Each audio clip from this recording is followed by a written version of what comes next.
Alhamdulillah, nahmadu wa nasta'inu wa nastaghfiruh wa na'udzu billahi min syururi anfusina wa min sayyiati a'malina. May yahdihillahu fala mudhillalah wa man yudlil fala hadiyalah. Asyhadu an la ilaha illallah wa asyhadu anna Muhammadan abduhu wa rasuluhu amma ba'du. Pada petang ini, sore ini, saya khusus akan membahas mengenai berbagai pengertian mengenai worldview, karena ada kemungkinan orang bisa memahami secara salah bahwa worldview kita dengan worldview Barat atau yang didefinisikan oleh orang Barat itu tidak ada bedanya. Jadi kita akan menukik pada cara pandang para pemikir di Barat itu. Nanti akan kita simpulkan di situ apakah Islam dan Barat itu memang secara dalam perspektif worldview itu sama atau berbeda. Saya seringkali mendapatkan semacam tuduhan gitu ya, membeda-bedakan antara Islam dan Barat itu berbahaya katanya. Karena ketika kita membedakan dan kita mengatakan bahwa yang berbeda dari Islam itu adalah salah, kalau mengatakan salah itu harus dibunuh, itulah yang menjadi asas dari terorisme. Saya tertawa dalam hati saya karena kerja dari seorang ilmuwan adalah membedakan, bukan hanya sekedar menyamakan. Kalau Anda telah kehilangan cara berpikir untuk compare and contrast, itu Anda sudah kehilangan intelektualitas Anda, saya bilang begitu.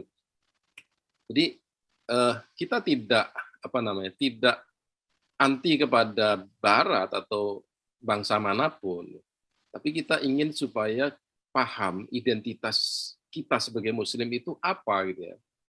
Nah, yang paling menonjol sekarang ini, hampir semua orang sekarang berbicara mengenai worldview, adalah bagaimana seseorang itu mempunyai cara pandang terhadap sesuatu. Kalau dia menganggap bahwa katakanlah kebebasan adalah inti dari kehidupan, tentu dalam Islam tidak seperti begitu gitu kan. Jadi banyak hal yang kita bisa share di sini. Apa bedanya Islam dengan peradaban lain dalam perspektif worldview ini?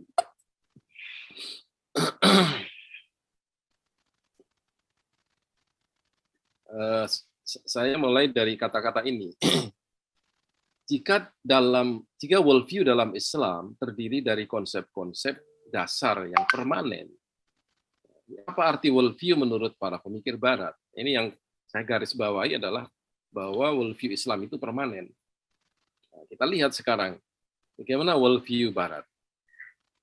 Ada definisi yang umum, ya, itu saya anggap sesuatu yang bisa di-share bersama, kita terima bahwa itu adalah sebuah definisi teoritis mengenai worldview.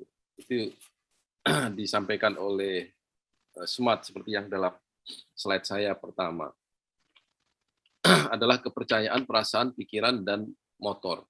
Artinya worldview itu adalah apa yang dipercayai seseorang, apa yang dirasakan oleh seseorang, apa yang dipikirkan oleh seseorang, dan apa yang dilakukan oleh seseorang. Itulah namanya worldview. Nah, kalau seseorang itu percaya kepada Tuhan, ya, apa yang dia pikirkan adalah sesuatu yang berkaitan dengan apa yang dia percaya. Ya. Ini masih umum. Ya. Jadi basis dari kepercayaannya itu adalah agamanya kalau dalam Islam. Nah, sekarang dalam Dictionary of English Language, American Heritage Dictionary, apa yang disebut worldview adalah keseluruhan pandangan di mana seseorang itu melihat dunia. Nah, pandangan ini apa kan tidak ada basisnya kan. Kemudian di sini yang kedua, collective belief about life and the universe held by individual or whatever is personal insight about meaning and reality. Jadi keyakinan-keyakinan yang terkumpul dalam diri seseorang tentang kehidupan. Nah, sekarang kalau keyakinan itu dasarnya adalah sesuatu yang ada di dalam masyarakat, misalnya orang meyakini demokrasi adalah sebuah sistem final dalam kehidupan. Orang meyakini bahwa liberalisme adalah sistem yang final. itu adalah collective belief. Orang meyakini bahwa liberalisme adalah the way of life. Makanya kalau dia meyakini itu, itulah worldview-nya. Ya. Jadi worldview adalah kesatuan atau sekumpulan keyakinan-keyakinan mengenai kehidupan ini dan tentang alam semesta ini yang ada di dalam pikiran individu. Nah, itulah akhirnya mempengaruhi bagaimana dia menginterpret ya, alam semesta ini. Dia menafsirkan alam semesta ini bagaimana. Kalau yang paling mudah adalah teori Darwin kan ya. Dia percaya dengan sebuah teori evolusi. Tapi ketika kita lacak bahwa basic belief-nya Darwin itu adalah tidak percaya bahwa alam ini diciptakan oleh Tuhan. Maka dari itu di dalam teorinya itu dia tidak mengkaitkan Tuhan dalam setiap kejadian yang ada di alam semesta ini. Selanjutnya adalah Immanuel Kant. Ini orang yang konon yang pertama kali melahirkan istilah worldview, yang dalam bahasa Jermannya adalah Weltanschauung, yaitu set of belief that underlie and shape all human thought and action. Hampir mirip dengan yang di atas tadi, ya. Sebuah seperangkat mengenai keyakinan. Keyakinan tidak mesti agama, ya. Seperangkat keyakinan yang membentuk pikiran dan perbuatan seseorang. Ini kepercayaan di sini adalah kepercayaan umum. Kepercayaan kepada liberalisme juga bisa, kepercayaan kepada sekularisme juga bisa. Selanjutnya adalah orang yang secara terang-terangan menulis buku berjudul Worldview. James Altuis ini terkenal dengan kajiannya mengenai worldview. Sama juga, worldview is vision of life, a framework or set of fundamental belief. Jadi pandangan terhadap kehidupan atau sekumpulan kepercayaan yang asasi, yang dengan itu dia melihat alam ini dan apa yang menjadi masa depannya. Ini lagi-lagi ada kata-kata belief di situ. Jadi kalau orang mempunyai keyakinan dan keyakinan itu basisnya adalah sesuatu yang tidak religius, tetap namanya adalah worldview. Ada lagi di situ channel of ultimate belief. Nah di sini dia agak menyinggung agama karena kata ultimate belief biasanya dikaitkan dengan Tuhan. Nah kemudian biasanya orang-orang yang religius itu menggunakan kata-kata the meaning of life. Jadi visi tentang realitas atau visi tentang alam semesta ini berdasarkan kepada keyakinan yang memberikan arahan ataupun direksi atau mengarahkan dan memberikan makna kehidupan. Yang dengan itu orang berpikir, ya, orang kemudian mengatur hidupnya. Ya, situlah sebenarnya worldview itu adalah pandangan hidup, juga sekaligus filsafat hidup, juga bisa jadi jalan hidup. Yang selanjutnya, ini sebuah buku filsafat, yang Thinking Critically About Philosophical Problem. Sebuah buku filsafat saya tidak sengaja, saya baca dia ternyata membahas isu-isu filsafat dalam perspektif worldview, Thomas Wall. Jadi, lagi-lagi dia sebutkan integrated system of basic belief, sistem tentang keyakinan yang asasi tentang apa? Tentang the nature of yourself, tentang diri Anda, tentang realitas, tentang eksistensi. Jadi keseluruhan realitas. Ini juga bisa jadi umum, bisa jadi khusus agama. Bahkan dalam buku itu, Thomas Wall ini menggunakan satu logika yang sangat menarik. Kepercayaan kepada Tuhan, kata dia. Kalau tidak salah, saya sudah sebut dalam slide pertama itu. Kepercayaan kepada Tuhan itu adalah sangat fundamental di setiap worldview. Percaya atau tidak percaya kepada Tuhan itu menjadi sangat menentukan dalam worldview apapun dan siapapun. Kalau orang percaya kepada Tuhan, pasti dia akan percaya bahwa moralitas itu bukan human convention. Ya, ini logikanya menarik. Kalau Anda percaya kepada Tuhan, maka realitas tidak selalu empiris. Kalau Anda percaya kepada Tuhan, maka hidup ini ada maknanya. Sebaliknya, nah, di situ dia. Kalau Anda tidak percaya kepada Tuhan, pasti moralitas tidak berasal dari Tuhan. Realitas juga tidak ada kaitannya dengan Tuhan. Itu sangat sangat gamblang sekali menjelaskan mengenai worldview di Barat. Saya kira juga bisa worldview Barat atau worldview ateis dan worldview-nya orang-orang religius. Heidegger sekarang. Ini sudah masuk ke pemikir para filosof Barat. Tetap di sini dia mengartikan set of belief about fundamental aspect of reality. Ya. Seperangkat keyakinan tentang realitas, ya. Kemudian yang memberikan kita pemahaman, pemikiran, pengetahuan, dan perbuatan. Hampir sama dengan yang di atas tadi. Ya. Jadi worldview itu adalah filsafat hidup, bisa jadi dia ideologi. Makanya tidak heran ketika Soekarno mengatakan bahwa Pancasila adalah Weltanschauung bangsa Indonesia. Itu berarti worldview bangsa Indonesia adalah Pancasila. Berarti di situ ada ketuhanannya. Bahkan di situ worldview dianggap sebagai bagian dari sebagai keyakinan agama itu sendiri adalah worldview. Jadi Heidegger di sini mendefinisikannya agak umum dan memasukkan agama.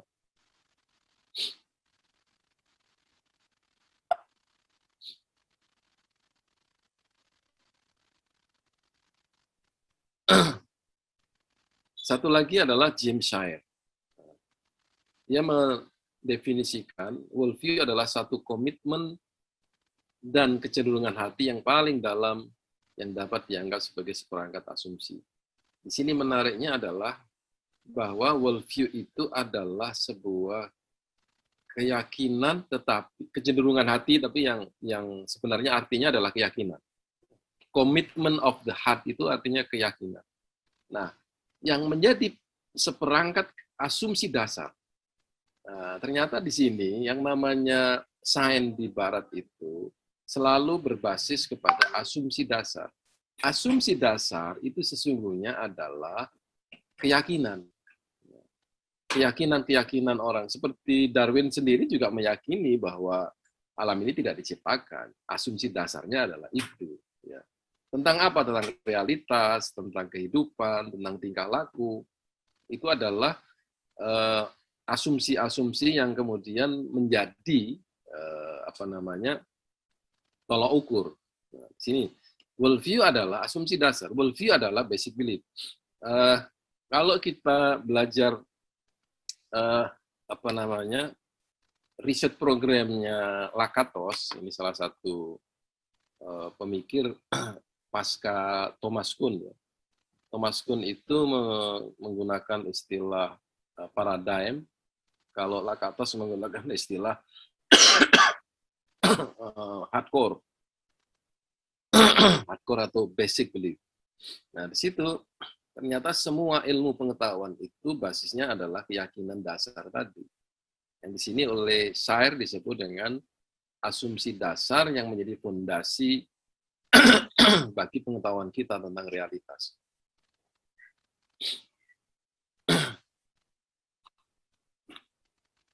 Dilthey ini termasuk juga filosof Barat.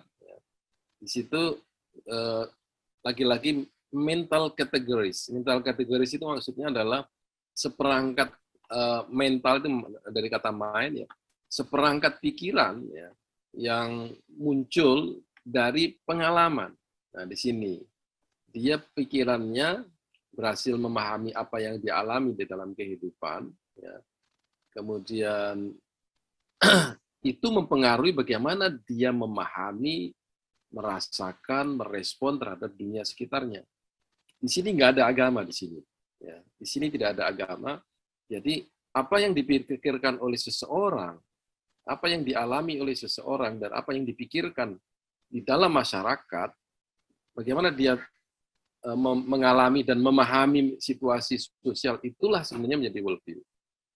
Jadi kalau orang yang tidak beragama, kemudian dia mempunyai satu keyakinan tertentu tentang fakta-fakta sosial, ya itu memang dia membangun worldview-nya tanpa ada kaitannya dengan agama. Nah, inilah yang kadang-kadang menjadi masalah ketika dia berbicara masalah-masalah sosial yang itu dikaitkan dengan hukum, dengan agama, dan lain sebagainya.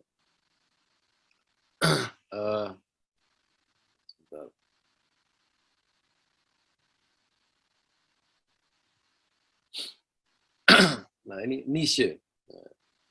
Nietzsche ini kan orang yang jelas-jelas tidak percaya kepada Tuhan. Bagi dia adalah worldview itu adalah cultural entity. Jadi kultur ya, kultur yang ada di dalam diri manusia ya, yang dasarnya adalah situasi geografis, historis, dan segala interest di dalamnya. Ya. Kemudian yang kemungkinan membatasi struktur pemikiran, keyakinan, dan tingkah laku manusia tersebut. Jadi kultur yang dia hidup di dalamnya, itulah yang akan membatasi dia bagaimana berpikir out of the box. Kadang-kadang orang kalau sudah masuk dalam sebuah kultur, dia mempunyai keyakinan apa yang ada dalam kultur itu, dan itu dianggap sebagai sebuah kebenaran. Itu kesemuanya merupakan kreasi subjektif dari pengetahuan manusia. Anda bisa bandingkan ya nanti dengan Islam. Worldview itu adalah kreasi subjektif manusia. Makanya di Barat itu namanya worldview selalu berubah. Selalu berubah, tidak ada yang permanen. Nah, disinilah kita mau meng-compare kontrasnya antara Islam dan Barat itu agak sulit karena worldview di Barat itu kadang-kadang tergantung kepada bangsa, tergantung kepada manusia, pemikir, dan lain sebagainya. Nah, di sini sudah konteksnya kultural, kemudian sosial, dan itu subjektif sesuai dengan apa yang ditangkap oleh manusia itu. Ini Wittgenstein ini agak apa namanya? Dia ini adalah pemikir postmodern yang berbicara mengenai realitas, tapi realitas bagi dia adalah language. Saya skip aja ini karena mungkin agak sulit ini ya. Jadi ringkasnya saya akan katakan begini. Menurut Wittgenstein ya, bahwa realitas itu tidak bisa dipahami. Dan realitas itu adalah makna. Di dalam bahasa hermeneutik itu selalu mereka mengatakan bahwa everything is text and every text is subject to interpretation. Segala sesuatu dianggap teks. Realitas pun seperti teks. Nah, dan seperti halnya sebuah teks, dia bisa dipahami oleh siapa saja sesuai dengan penafsirannya dengan bahasa hermeneutik, pendekatan sosiologis, psikologis, historis, ontologis, dan lain sebagainya. Jadi kalau yang seperti begini agak membingungkan ini, merungsingkan ini. Ya. Jadi everything is meaning. Ini kata orang-orang postmodern. Everything is meaning. And meaning is everything. Nah, tetapi bagi orang Barat, meaning is not absolute. It depend on any individual. Jadi makna itu dimiliki oleh individu-individu. Maka dari itu orang postmodern tidak punya sebuah prinsip mengenai absolute truth, tidak mempunyai keyakinan mengenai sesuatu yang absolut. Nah, di sini bedanya antara worldview religius dengan worldview yang sekuler. Nah, Foucault ini orang yang selalu berbicara mengenai archaeology of knowledge gitu ya. Ilmu pengetahuan itu seperti sebuah benda yang bersejarah yang digali gitu. dia tidak terus terang mengatakan sebagai worldview adalah ya, tapi dia epistemologi itu bisa dicurigai sebagai worldview. Dia juga mengatakan this is slice of history common to all branch of knowledge. Ini adalah sepotongan sejarah yang setiap cabang ilmu pengetahuan itu mempunyai itu. Nah, dari situ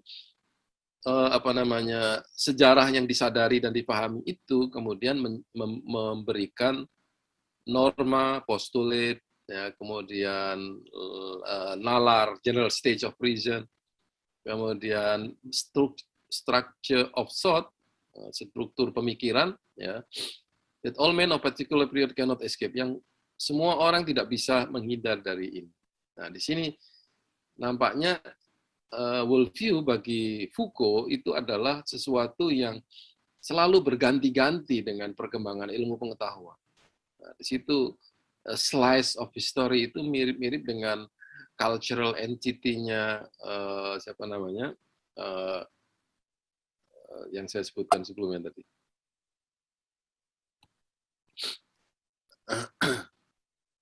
Nah, Foucault ini juga orang yang selalu mengkaitkan ilmu dengan kekuasaan.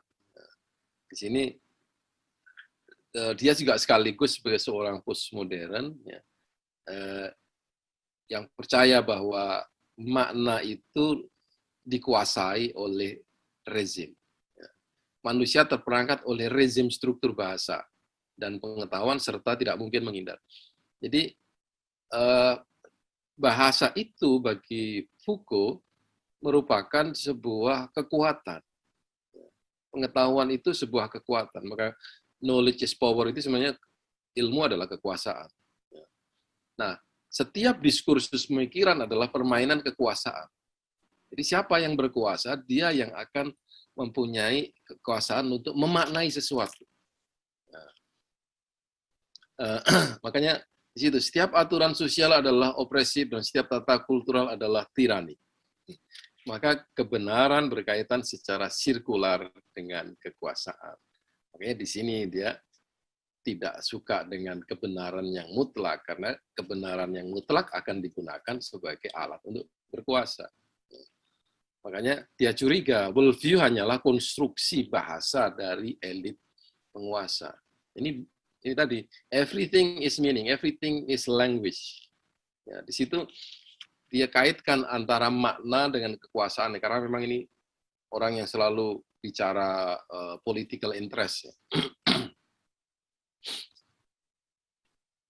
Freud ini seorang psikolog, saya kira semua paham. Ya. Worldview adalah intellectual construction which solve all the problem of our existence uniformly on the basis of operating prevailing hypothesis.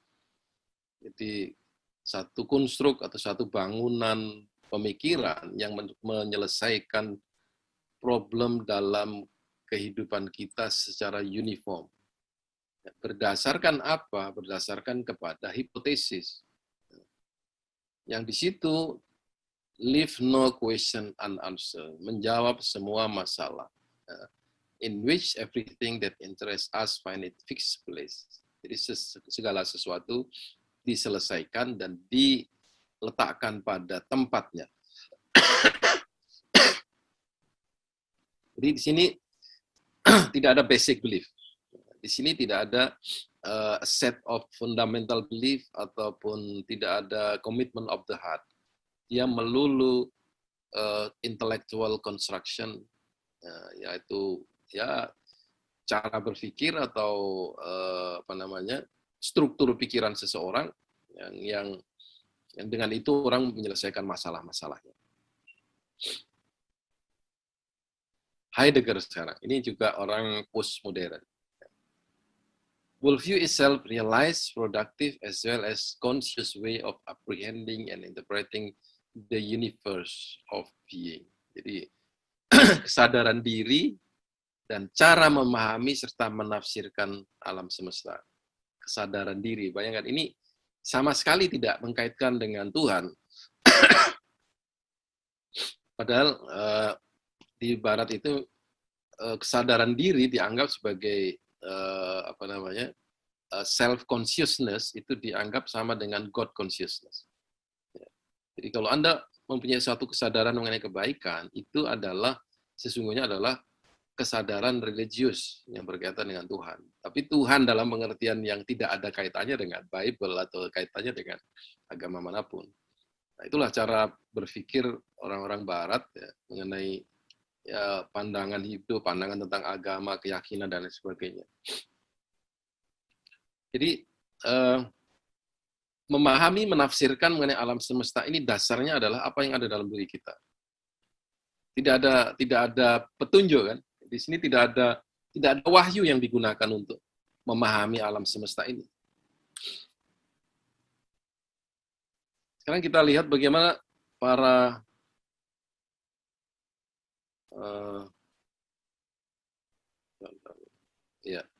para teolog Kristen.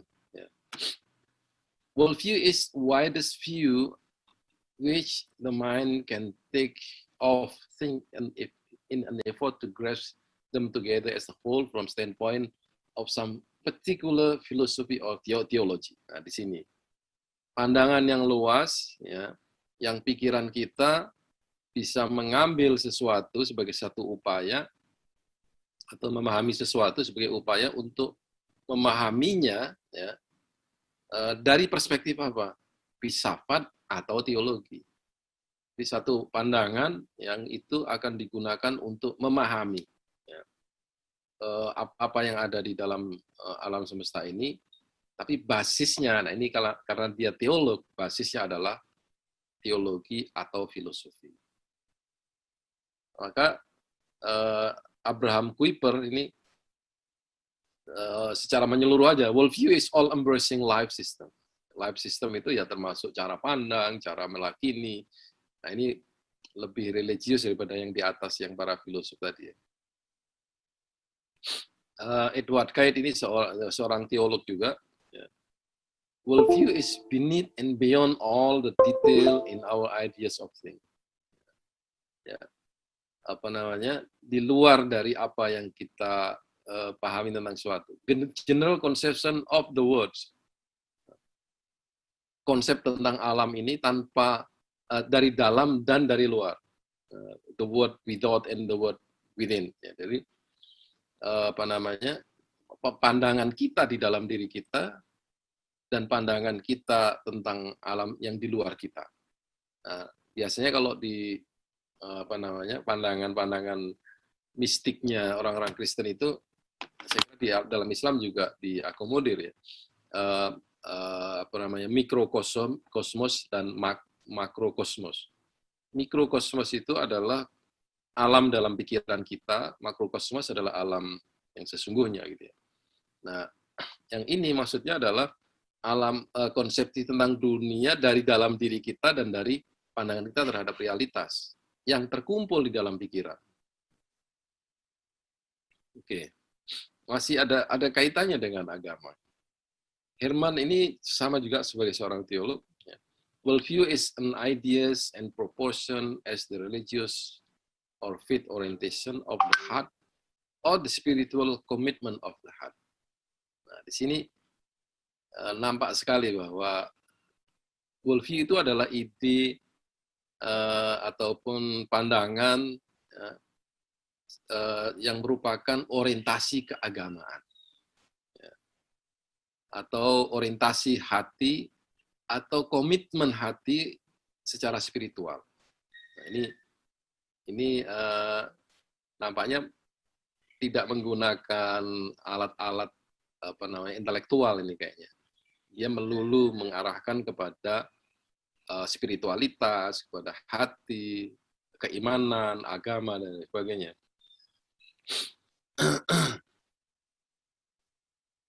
Albert Walter.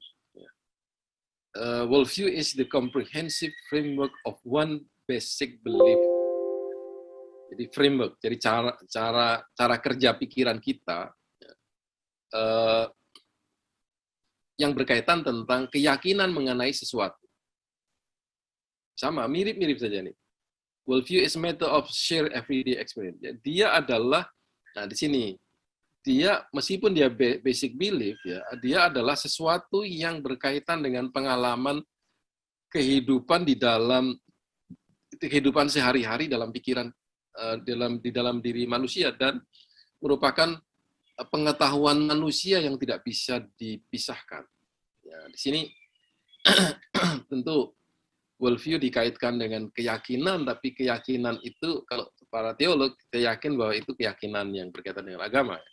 Tapi di sini masalahnya dia tidak mengkaitkan dengan basic belief atau basic konsep yang berkaitan dengan agama. Tapi di situ share everyday life, everyday experience of humankind, pengalaman manusia sehari-hari. Ya, itu pengalaman kan menjadi pengetahuan. Ya. Experience itu menjadi knowledge. Nah, disitulah pengetahuannya itulah menjadi worldview.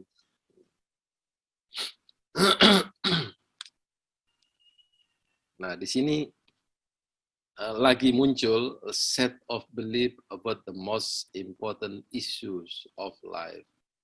Ya, seperangkat keyakinan tentang apa? Tentang isu-isu yang sangat penting di dalam kehidupan. It is conceptual scheme by which we consciously or unconsciously place or fit everything we believe and by which interpret and judge really. Jadi itu adalah struktur konsep ya, dalam diri kita ini. Ya, secara sadar atau tidak sadar, ya, kita bisa meletakkan sesuatu yang kita percaya itu dan menafsirkannya ataupun menghukuminya. Jadi keyakinan-keyakinan tentang berbagai isu dalam kehidupan ini itu ternyata adalah berupa susunan konsep. Ya, kemungkinan gini, kalau kita kaitkan dengan arti worldview yang sudah kita jelaskan pada sesi pertama, ya, bahwa keyakinan mengenai alam semesta, keyakinan mengenai apa itu manusia, keyakinan mengenai apa itu baik dan buruk, itu adalah isu-isu penting di dalam kehidupan. Jadi dengan pandangan itu, dia bisa menyelesaikan masalah atau menghukumi sebuah masalah secara benar-benar. Nah, di sini kalau kita kaitkan dengan problem LGBT ini, maaf ya, sekarang ini sedang santer-santernya, orang Barat tidak bisa menggunakan set of belief yang berbasis kepada agama. Tidak bisa karena masyarakat yang menjadi pelaku LGBT itu memang bukan orang yang percaya kepada agama. Jadi ketika mereka fit everything, place everything ya, in the society, ya mereka tidak bisa mengefitkan dengan keyakinan itu. Padahal ya tahun 80-an, tahun 70-an lah katakan. Apa yang disebut dengan hubungan sejenis itu adalah sesuatu yang abnormal bagi mereka. Itu basic belief. It is abnormal. It is scientifically it is abnormal.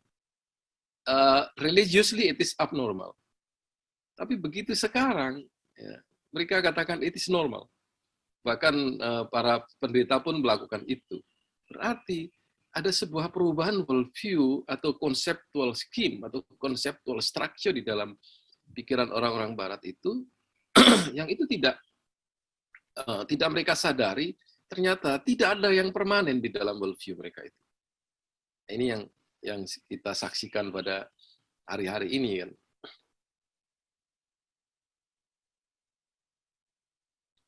Nah, ini juga sama.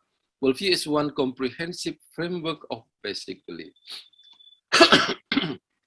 Keyakinan asasi yang menjadi sebuah framework. Jadi kalau Anda meyakini sesuatu, berarti cara Anda melihat sesuatu menjadi sebuah framework. Framework yang sangat komprehensif. Tentang apa? Tentang sesuatu.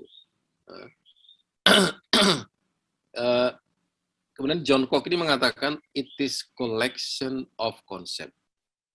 Di situ, jadi kalau sudah collection of concept, mestinya ya apa yang dia yakini mengenai manusia itu dikaitkan dengan apa yang diyakini mengenai kehidupan sosial. Kehidupan sosial dikaitkan dengan kehidupan moralitas. Kalau dia meyakini bahwa Tuhan itu ada, mestinya dia akan meyakini bahwa moralitas diatur oleh Tuhan. Nah, collection of concept. Nah, problemnya adalah which concept you collect. Ini konsep mana yang menjadi collection dalam diri Anda atau dalam diri orang-orang Barat itu yang fundamental problem in the Western worldview itu.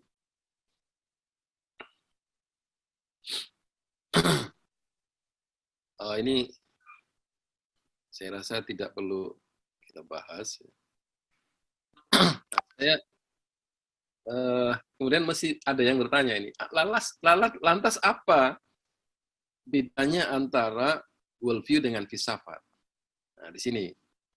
Worldview is comprehensive conception of all there is. Ya, ini jadi sekumpulan konsep yang ada dalam pikiran yang digunakan untuk hidup. Whereas philosophy is scholarly discipline divided into special field, every one of which is usually cultivated independently of others. Filsafat itu disiplin. Jadi kalau kita bicara filsafat hidup itu bukan filsafat.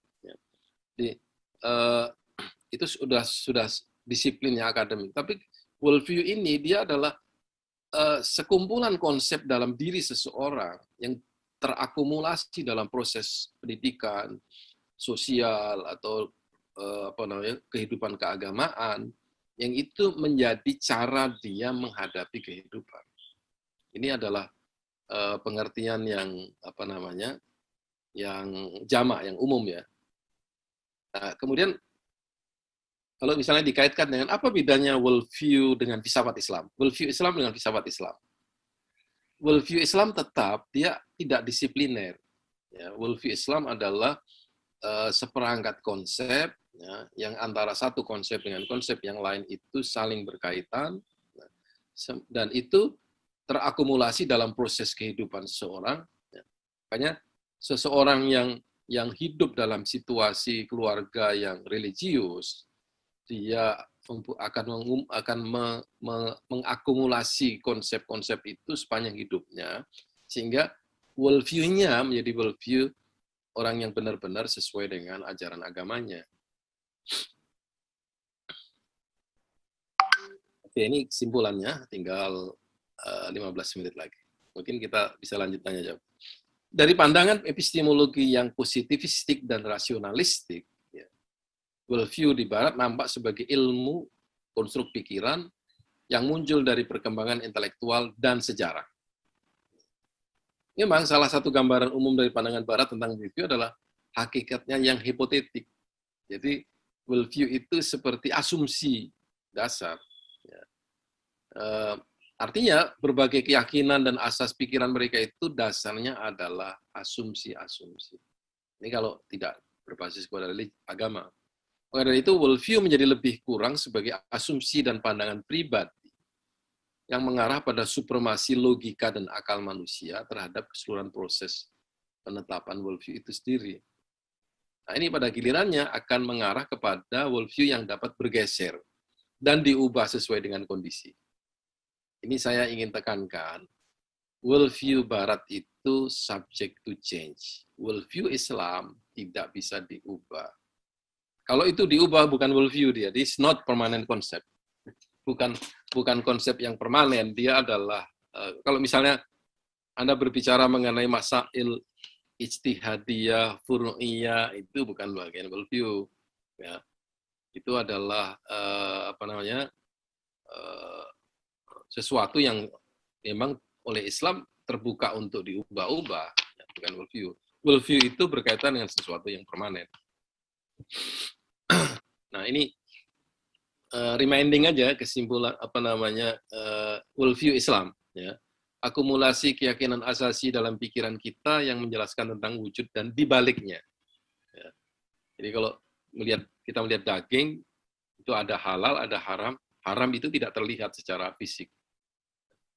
Jadi kita belajar sesuatu tentang sesuatu itu secara empiris dan sesuatu itu secara non-empiris.